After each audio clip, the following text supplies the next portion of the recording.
Viral di media sosial sebuah foto di kota Depok yang menunjukkan kertas bekas hasil swab positif COVID-19 jadi pembungkus gorengan.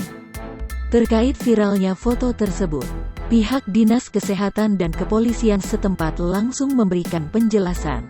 Sekretaris Dinas Kesehatan, Dinkes Kota Depok, Rani Martina mengatakan, pihaknya sudah sering mengingatkan agar masyarakat melakukan pengecekan terhadap kertas yang digunakan untuk membungkus makanan.